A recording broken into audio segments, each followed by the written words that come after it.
ang pagdalaw po ng aming taga-pangasiwa. Uy, ano nilaglag?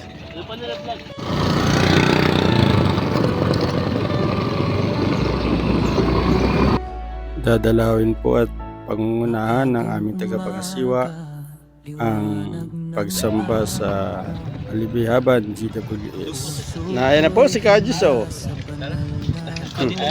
Yan ang malupit na ako, ano, naka-live yan, naka-live. Ano yung nasabi mo, Kajis? Ano sasabi mo? Sasabi ka dyan?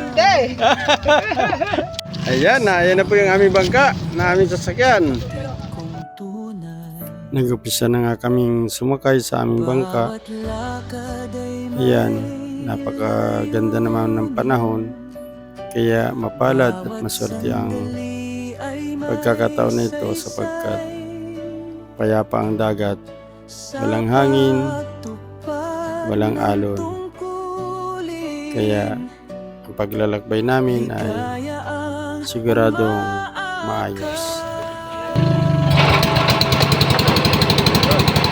Ganito man kahirap minsan dahil malaki ang alon at ganun kalayo ang aming dako ng pagsamba, ay patuloy na sinisilip ng pamamahala na ang mga lingkod ng Diyos ay mapaabutan ng mga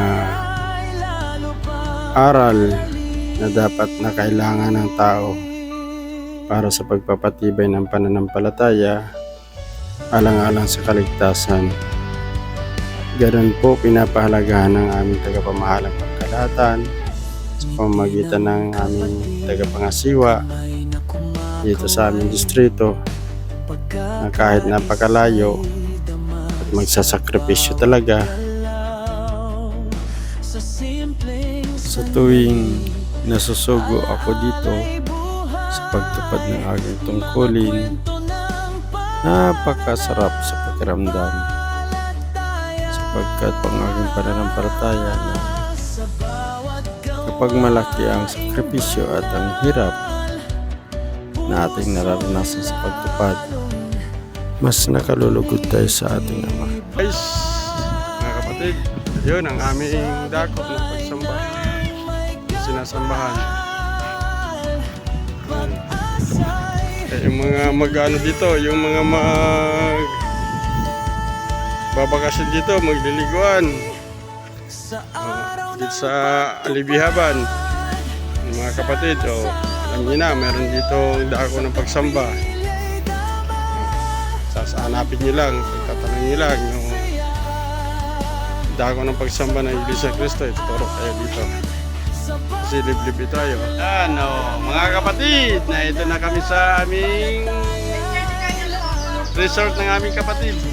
Ayan maski abuti pa dito na magdamag o maghapon resort.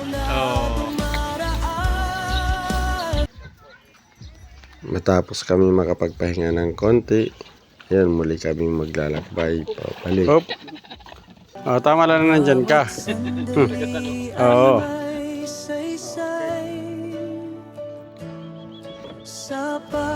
Matagumpay na napangunahan ng aming tagapangasiwa ang mabiyayang pagsamba sa Alibihaban GWS.